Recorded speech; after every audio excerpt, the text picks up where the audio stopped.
Isn't easy to say, 'cause we haven't talked in a month. And when you see me with him, you'll probably think I'm moved on. Yeah, I know. Iya, kamu keberatan.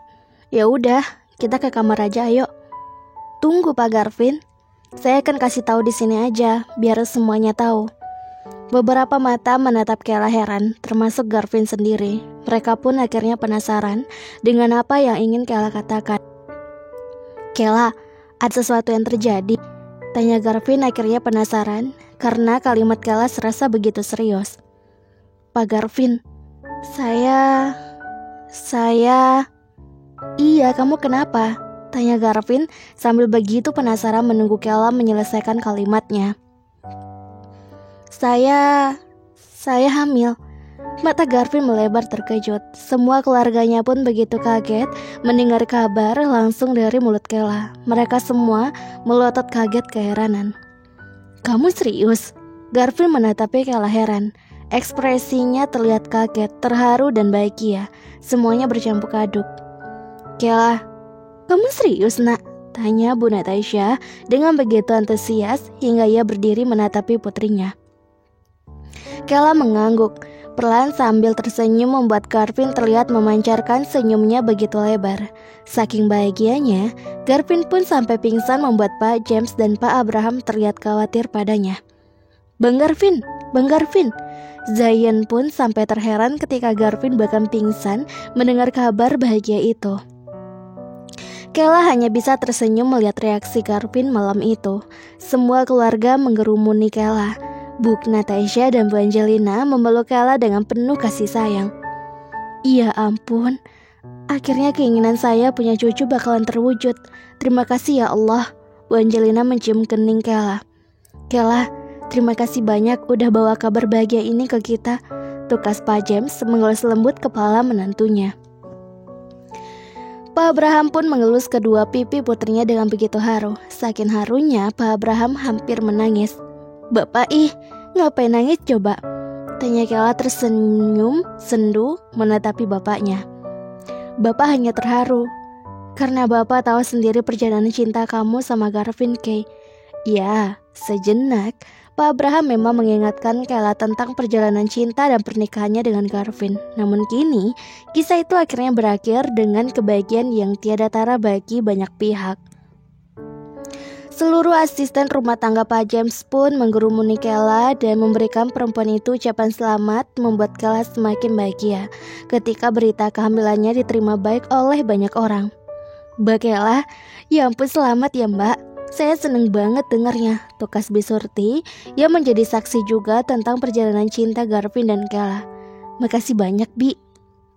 Malam itu, mereka diselimuti oleh kebahagiaan karena mendengar kabar kehamilan Kayla. Iya, satu persatu impian Garvin akhirnya bisa terlaksana. Ia terus menatapi Kayla dengan begitu bahagia dengan mata yang mendatar sayu menatapi haru istrinya di rumah mereka tepatnya. Kayla, iya, saya bakalan punya anak. Iya Pak Garvin. Jadi saya beneran punya anak? Tanya Garvin masih tak percaya jika ia benar-benar akan menjadi sosok ayah. Iya Pak Garvin. Jadi usaha saya malam-malam itu berhasil? Pertanyaan Garvin membuat Kayla melotot heran. Ia memukul perlahan dada bidang Garvin.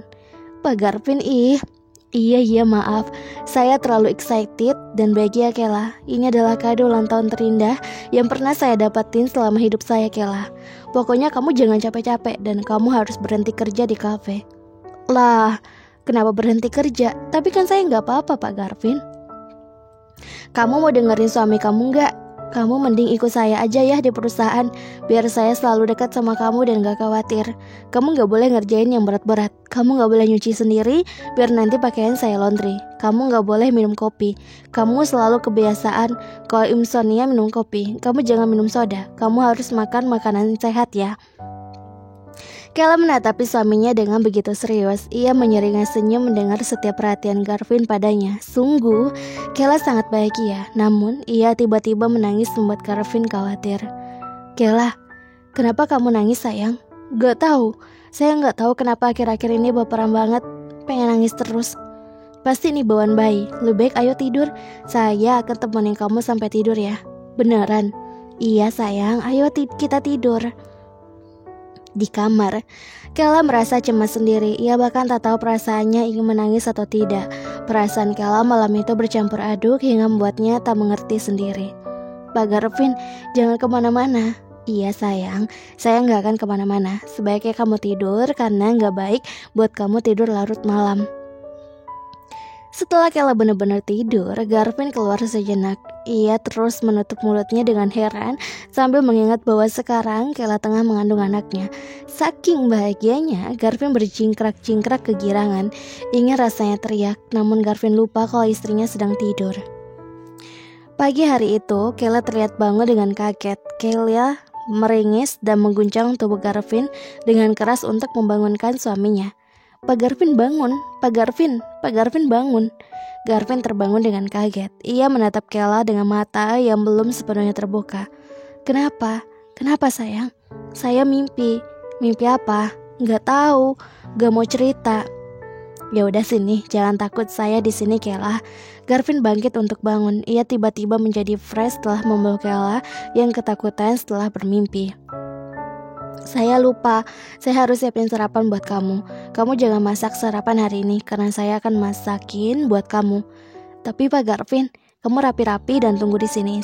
Nanti saya panggil setelah kelar ya. Pak Garvin yakin bisa masak. Saya akan berusaha. Garvin lantas beranjak keluar kamar. Tindakan Garvin malah membuat Kela bingung sendiri. Satu sisi, Garvin terlihat begitu semangat setelah tahu dirinya sedang hamil. Namun sikap Garvin yang terlalu protektif membuat Kela juga sedikit merasa tak nyaman karena Garvin bahkan mencoba untuk memasak, hal yang sama sekali tak pernah Garvin lakukan. Di dapur, Garvin begitu sibuk menyiapkan makanan yang telah ia buat dan menaruhnya satu persatu di meja makan. Kela keluar dan disambut oleh Garvin dengan senyuman. Ia lantas menuntun Kela untuk segera duduk di meja makan. Hal itu membuat Kela sendiri bingung dengan perubahan sikap suaminya yang sangat aneh. Namun begitu, Kela terlihat bahagia ketika Garvin memperhatikannya begitu dalam. Kamu harus makan salad, sayuran, bagus buat perkembangan bayi kita. Tapi apa ini gak kebanyakan sayurannya? Masa saya harus makan daun semua? Garvin tertegun sambil tersenyum mendengar ucapan Kela. Ini kebanyakan. Iya Pak Garvin, kalau gitu kamu makan sekenyangnya kamu aja. Setelah itu kita pergi ke dokter buat konsultasi ya. Kela terkekeh mendengar setiap ucapan dan melihat setiap sikapnya Garvin. Kenapa kamu ketawa? Pak Garvin, kenapa repot banget sih? Saya baru masuk kehamilan awal. Saya masih kuat ngerjain apapun sendiri. Pak Garvin terlalu protektif banget. Saya jadi lucu. Setelah selesai sarapan, Garvin mendekati Kela dengan mata mendatar sayu menatap haru istrinya pagi-pagi. Kela, kamu tahu? Saya bahagia banget setelah tahu kamu hamil. Kela, di usia saya yang sekarang punya anak adalah anugerah terbesar dari Tuhan untuk saya. Saking bahagianya, saya gak bisa cara mengekspresikan rasa bahagia ini kayak gimana lagi selain kasih perhatian lebih ke kamu. Kela menatapi bahagia suaminya. Ya udah, kamu mau ikut saya ke perusahaan ya? Tapi gimana nanti saya bicara sama manajer kafe? Garvin lantas membuka ponselnya. Ia mengeraskan volume suara dan menekan lama chat WhatsApp di ponselnya. Ia membuka sebuah voice note. Kela, selaku manajer kafe mengizinkan kamu untuk cuti ataupun berhenti dari pekerjaan kamu, dan saya juga tidak keberatan jika kamu kembali lagi ke sini. Saya dengar kamu hamil ya? Wah, selamat ya kalian.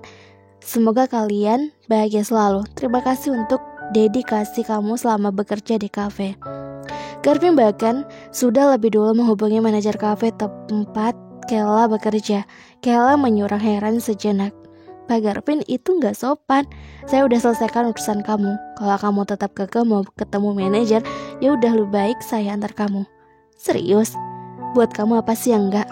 Menikahi Sultan memang agak beda, gumam Kela. Apa kamu bilang? Tanya Garvin penasaran. Enggak. Ya udah Pak Garvin, rapi-rapi. Bajunya udah saya taruh di atas kasur. Oh iya? Iya Pak Garvin. Makasih sayang.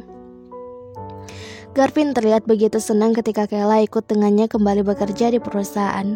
Garvin bahkan selalu ingin menatapi Kela di saat apapun. Kenapa lagi Pak Garvin? Gak apa-apa, cuma mau lihat istri saya. Pak Garvin, ya ampun. Kebahagiaan menyelimuti rumah Pak James hari itu. Ada Pak Abraham dan Bu Natasha juga yang tengah memajang baju bayi jahitannya. Mereka terlihat membeli banyak barang-barang keperluan bayi mengingat Pak James dan Bu Angelina akan menyambut cucu pertama mereka. Seluruh rumah excited. Pak James juga terlihat lebih sehat dari biasanya. Ya, memang benar kata beberapa orang, jika kebahagiaan bisa menghilangkan penyakit. Dan itu sekarang terbukti dengan lebih sehatnya Pak James mendengar bahwa ia akan memiliki seorang cucu dari putra sulungnya. Ya, kebahagiaan itu pun akhirnya Garvin dapatkan dari seseorang yang tak pernah ia kenal sebelumnya. Bahkan Garvin sempat menolak untuk menikahinya dan berakhir untuk menikah kontrak. Tapi seiring berjalannya waktu, Garvin begitu paham apa yang dimaksud sang papa ketika ia bilang kalau Kayla berbeda dari perempuan lain. Nyatanya, Garvin banyak belajar dari istrinya sendiri, dari rasa tanggung jawab, kesabaran, arti cinta yang sebenarnya juga. Arti dari sebuah memaafkan, dan semuanya membuat Garvin sejenak berat untuk memaafkan perbuatan Xavier dan Pak Angling. Di setiap hari selama kehamilan, Garvin bahkan sangat setia menemani Kayla di saat apapun. Seperti menonton televisi yang mereka lakukan saat ini. Kamu mau nonton apa? Sinetron aja. Jangan, itu gak baik buat situasi hati kamu nanti. Lebih baik kamu nonton ini. Kayla mengernyit dahinya ketika Garvin mengganti channelnya dengan kartun Tom and Jerry. Pak Garvin, kok ini sih? Ini paling baik buat kamu. Jangan menonton film sedih, horor, ataupun yang bisa bikin kamu marah ya.